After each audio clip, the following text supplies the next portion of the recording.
Hello friends, आज हम discuss करते हैं old intimation of immortality.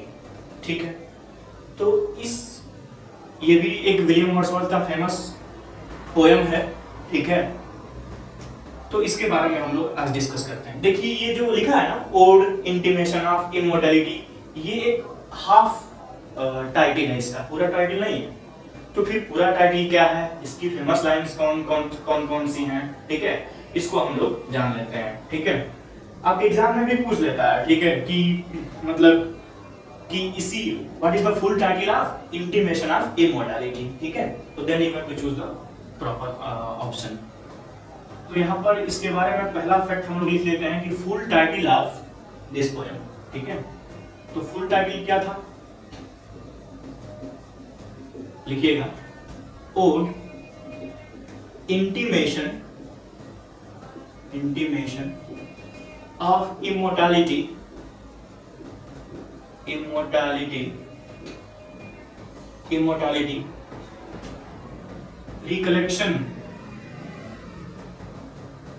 recollection from early childhood,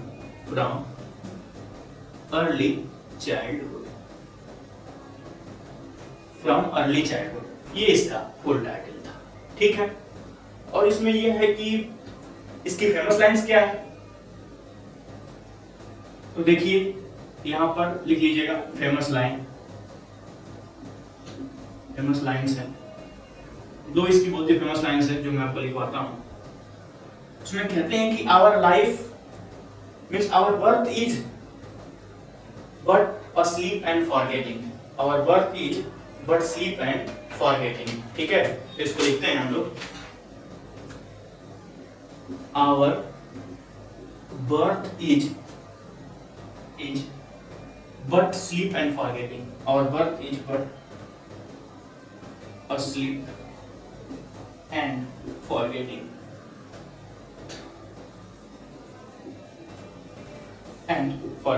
ये इसकी एक और लाइन है। ठीक है, इसकी दूसरी भी लाइन बड़ा इंपॉर्टेंट, इसको देखते हैं। ठीक है, देखिएगा, लिखिएगा, इसमें कहते हैं कि the moon doth delight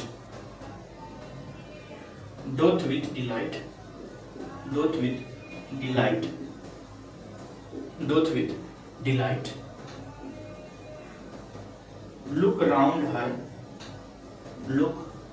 her when the heavens are bare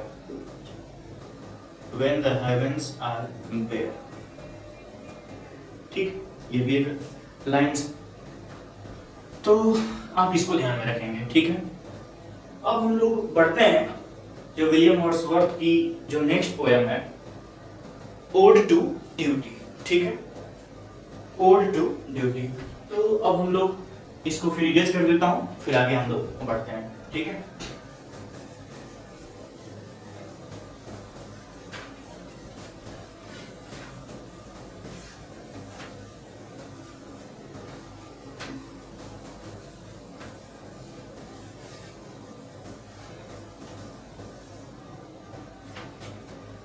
Ode to Duty।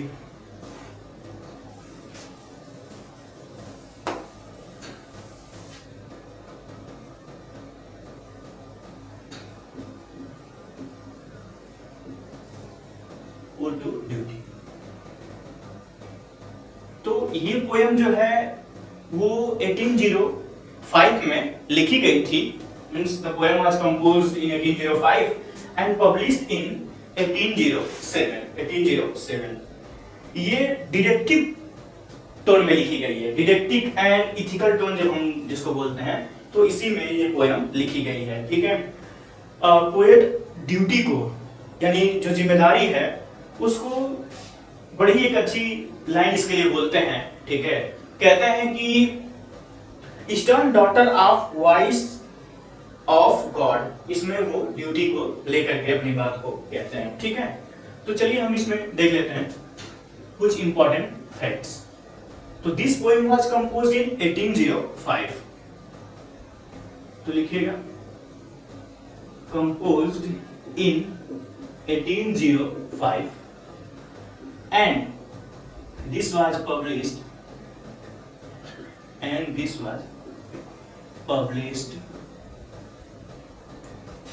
in 1807.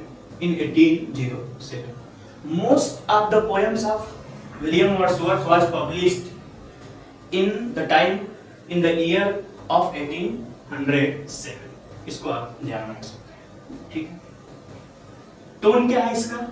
Didactic and ethical tone. तो this poem is written in didactic and ethical tone.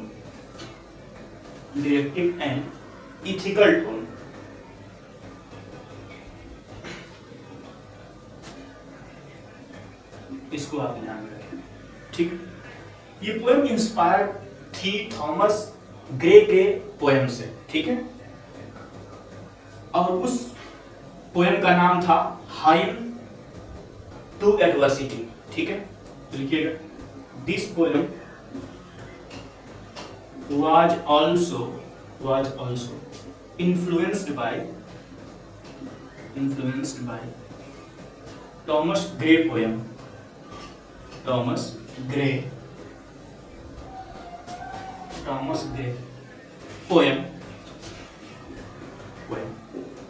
Hymn to adversity, ठीक है। Hymn to adversity,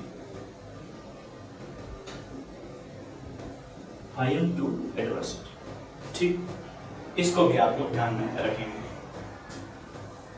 hymn to adversity Thomas Gray की poem थी और फिर उससे ही inspire होकर के विलियम वर्ड्सवर्थ ने ओड टू ड्यूटी लिखा, ठीक है।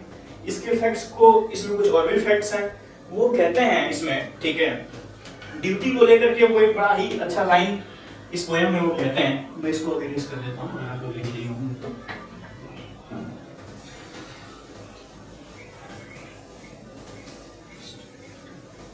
देखिएगा, कहते हैं कि eastern daughter of the voice of God, ठीक है। ड्यूटी के लिए वो क्या कहते हैं?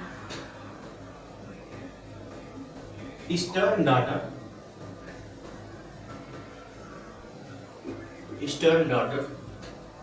Of the voice of God, of the voice of God, ठीक है।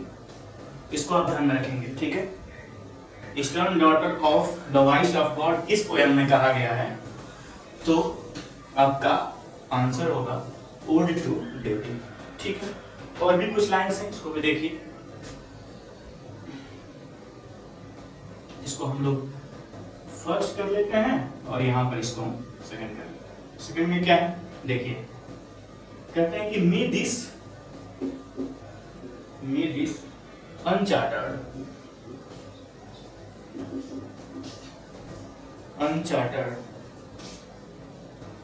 freedom rise, ठीक है। I feel the weight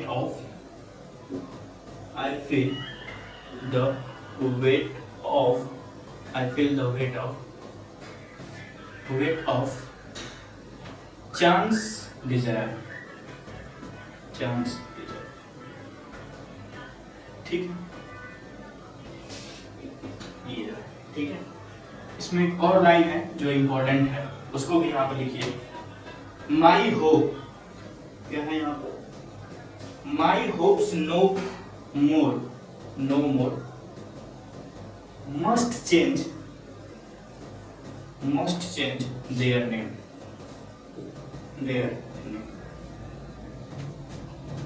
आगे है कि I long for a repose that ever the same, ठीक। तो ये कुछ इंपॉर्टेंट लाइन है जो ओड टू ड्यूटी के हैं, ठीक है।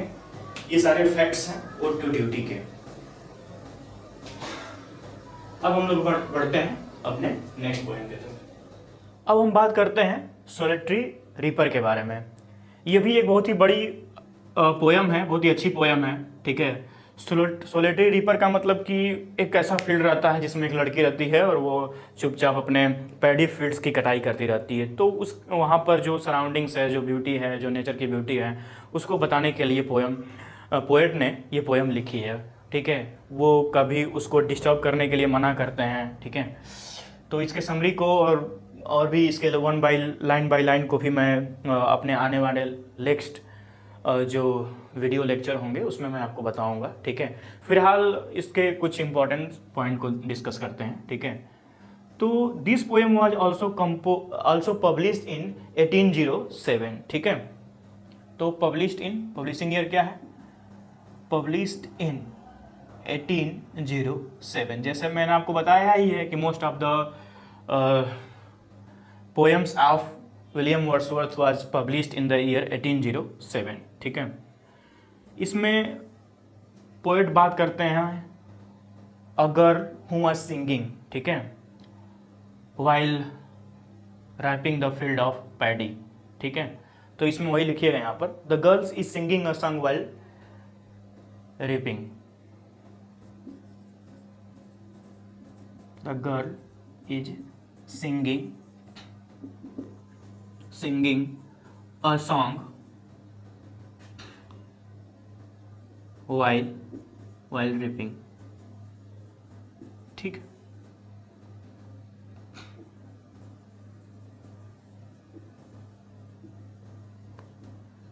तो इसमें ये कहा गया है। और इसकी एक लाइन है जो एग्जाम में पूछ ली जाती है, ठीक है। तो उसको भी मैं आपको लिखवा देता हूँ। लिखिए उसमें, the music in my heart, the music in my heart, the music in my heart, I bore. अगली लाइन क्या है? Long after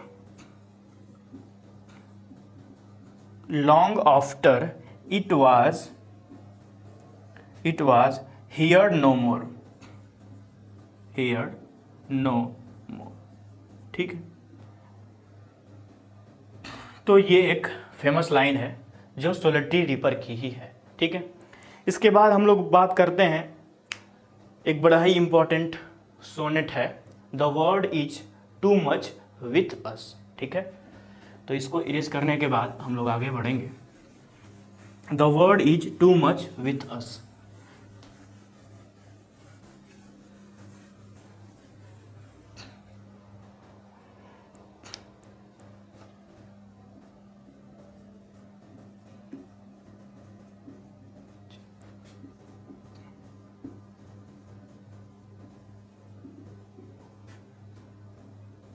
The word is too much with us, ठीक है। This poem is a criticism about the modern world. William Wordsworth कहते हैं कि इस पूरी दुनिया में आज के समय में केवल कमाना और खाना means getting and spending has become the way of life and nothing creative is going to happen in this world. तो जो मेटलिस्टिक वर्ड है इस पर ये एक क्रिटिसिज्म है, ये पोएम। इसको आप लोग ध्यान में रखिएगा, ठीक है। एंड मैंने आपसे कहा कि ये एक सोनेट है, तो फिर किस प्रकार की सोनेट है? तो याद रखेंगे ये एक पेट्रार्कन सोनेट है, ठीक है। And this sonnet was also published in the year 1807, ठीक है। तो यहाँ पर लिखते हैं कि this sonnet was also published in the year 1807. This sonnet was published in 1807. This is Petrarchan sonnet.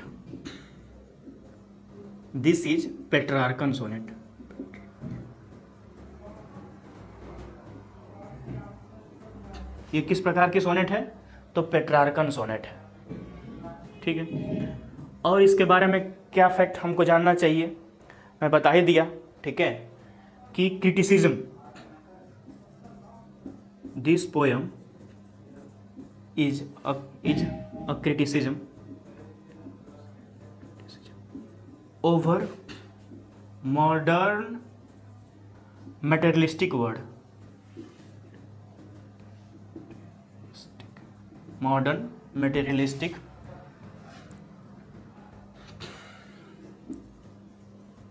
world। इसमें कहते हैं कि life has become the only way of getting and spending. Poet tells that our life has become the only way of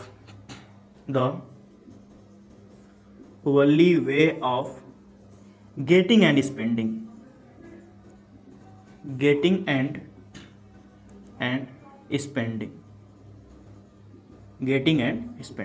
ठीक है।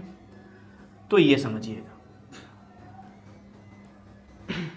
और इसके कुछ facts हैं, इसको और जानते हैं। इसको इरेज कर देता हूं।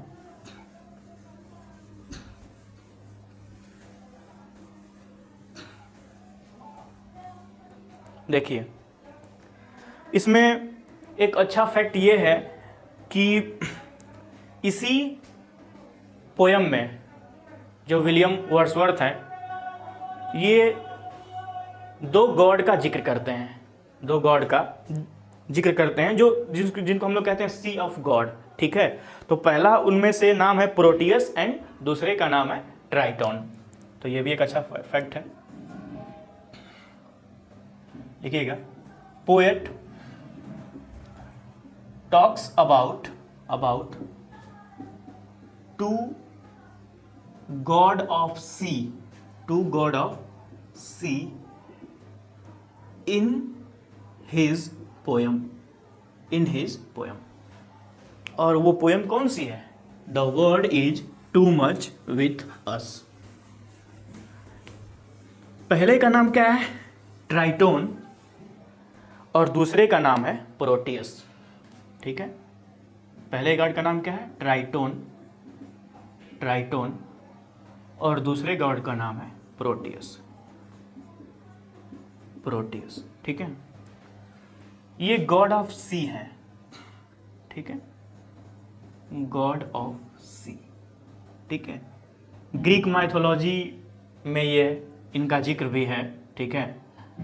और बाकी काल्पनिक कहानियों में हम लोग देखे भी हो रहते हैं कि कैसे एक व्यक्ति रहता है जिसका आधा शरीर मछलियों का और आधा शरीर जो है इंसान का रहता है, ठीक है। तो इस प्रकार से इसमें भी दिखाया गया है, ठीक है। कुछ फेमस लाइंस हैं इस पोयम की भी, इसको भी हम लोग देखते हैं, ठीक है। चलिए लिखिएगा यहाँ पर। क्या पहली लाइन है?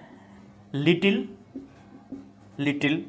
We see in nature, little we see in nature, that is ours, ठीक। और अगला लाइन क्या है जो इसमें इंपॉर्टेंट है? देखिए, the world is too much with us,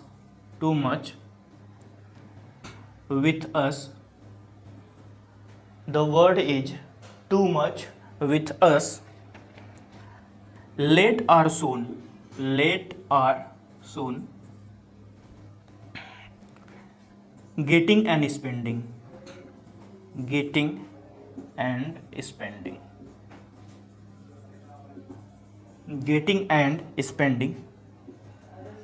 we lay waste our parts, ठीक है।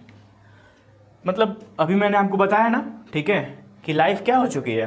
The only way of getting and spending, and nothing creativity is being taken, and we are simply losing our internal power in only कमाने खाने के लिए, ठीक है। तो वही यहाँ पर पोएट कहते हैं। एक और भी बड़ी अच्छी लाइन है इस पोयम की, उसको भी देखते हैं। क्या है वो, देखिए। उसमें पोएट कहते हैं कि we have given our heart away, we have given our heart, we have given our hearts away a sordid boon, a sordid boon, we have given our heart away a sordid boon। उसके बाद है एक ये line है। Next क्या है इसी में, एक और भी फेमस लाइन है, उसको भी हम लोग यहाँ पर देख लेते हैं। कहते हैं कि द सी, क्या है, the sea that bears bosom to the moon, ठीक है। ये भी लाइन, तो ये सब जो लाइंस हैं ये the world is too much with us की ही है, ठीक है। We have given our hearts away a sordid boon. अगली क्या है, the sea that bears a bosom to the moon. तो डियर फ्रेंड्स, ये कुछ इंपॉर्टेंट फैक्ट्स हैं the world is too much with us के। और अब हम बढ़ते हैं अपने नेक्स्ट पोएम के तरफ। अब बढ़ते हैं हम लोग अपने नेक्स्ट पोएम डैफोडिल्स पर। फ्रेंड्स, डैफोडिल्स जो है ये भी 1807 में ही कंपोज हुई थी, ठीक है। This poem was also published, मैं लिखना चाहता हूँ यहाँ पर, ठीक है। This poem was also published इन 1807। कब हुआ था, 1807, ठीक है। इसका टाइटल क्या है, इस पोएम की जो टाइटल है वो है, लिखिएगा, आई वंडर्ड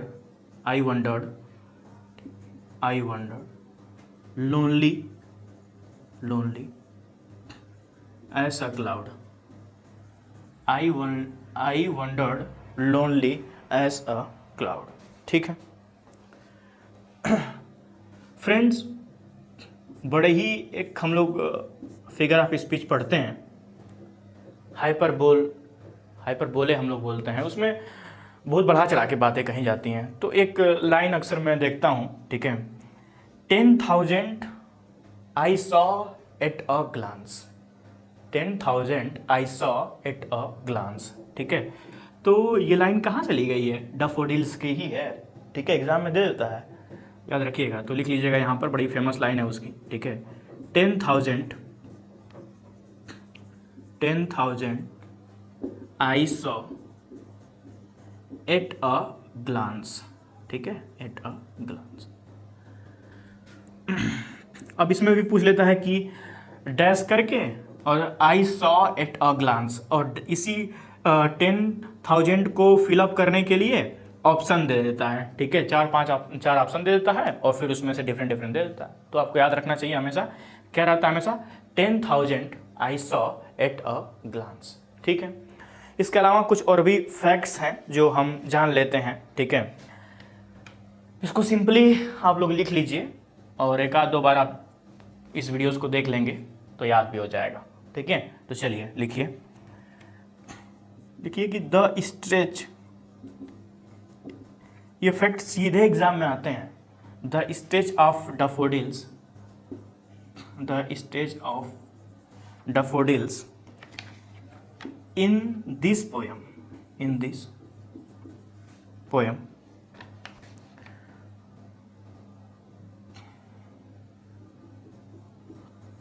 वो है क्या, जो स्टेज है डैफोडिल्स 2 क्या है वो, देखिए। To the twinkling star, twinkling stars in the Milky Way, in the Milky way.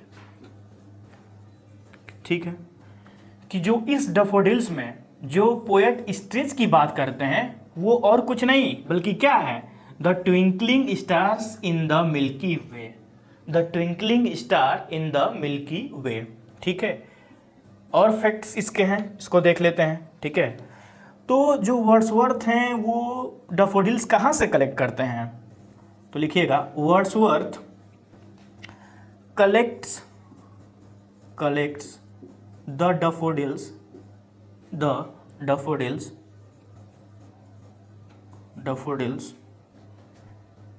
in a vacant and pensive mood लिखा हूं। ठीक है, तो पोएट कब कलेक्ट करते हैं, जब इन अ वेकेंट एंड पेंसिव मूड में। ठीक है, मतलब जब उनका मूड सही नहीं रहता है, ठीक है, तभी वो डैफोडिल्स के पास जाते हैं और उनके ब्यूटी को देखते हैं और रिकलेक्ट करते हैं। ठीक है, चलिए और देखते हैं इसमें क्या है। पोएट जो हैं डैफोडिल्स को कहाँ देखते हैं, इसको देख लीजिए। Poet see the daffodils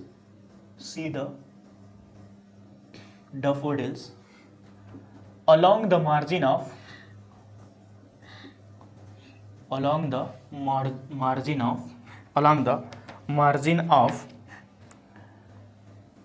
a bay। ठीक है, एक खाड़ी के किनारे पर वो देखते हैं, खाड़ी के किनारे पर देखते हैं। ठीक है, अगला फिर क्या है,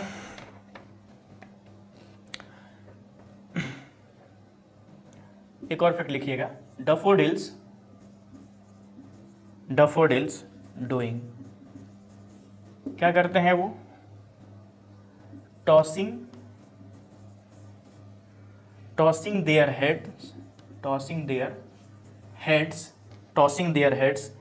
in sprightly dance,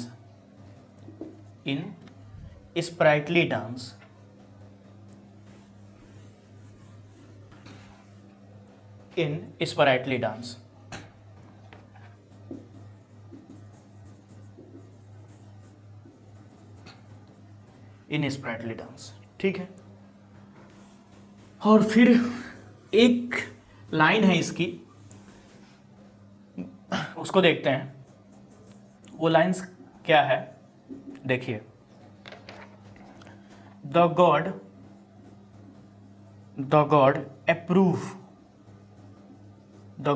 approve the depth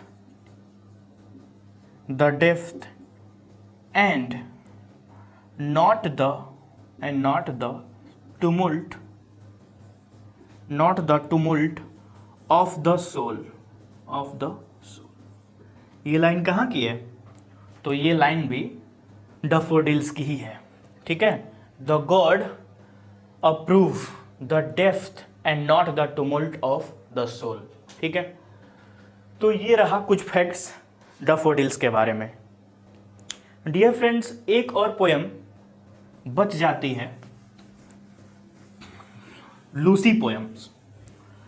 तो लूसी पोयम में स्टार्टिंग में तो केवल 4 पोयम थी, there were only 4 poem in Lucy. फिर बाद में एक पोयम जोड़ दी गई थी। ठीक है, तो थोड़ा सा लूसी के बारे में भी देख लेते हैं। देखिएगा, लूसीज पोयम। ठीक है, लूसी पोयम, तो स्टार्टिंग में तो इसमें 4 पोयम थी, लेकिन बाद में 5 हो गई थी, तो टोटल मिलाकर 5 पोयम है। तो लिखिएगा यहाँ पर, there are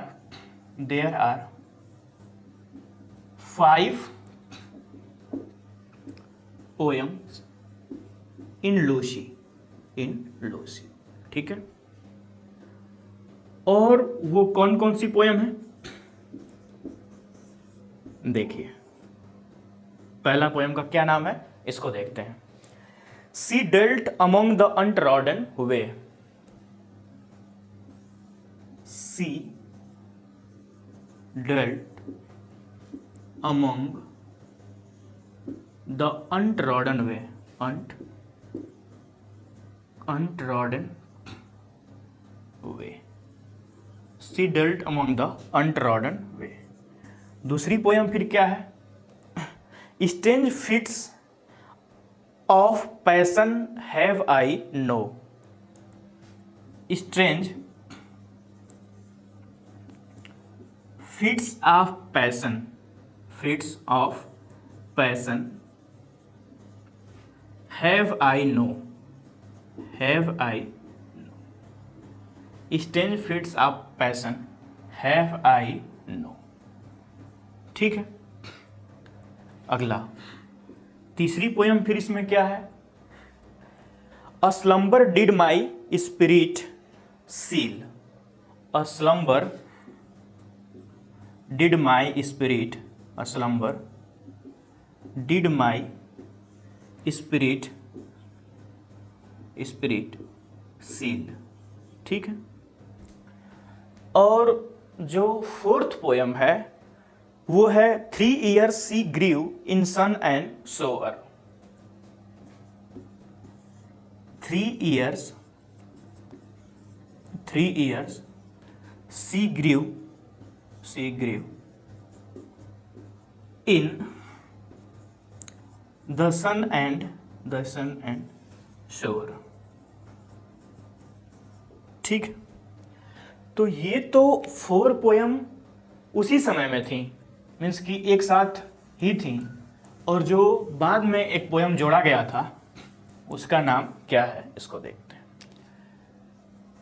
letter added poem, added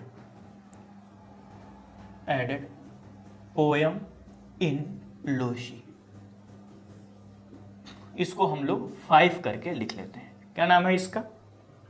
I travelled among unknown man. I traveled among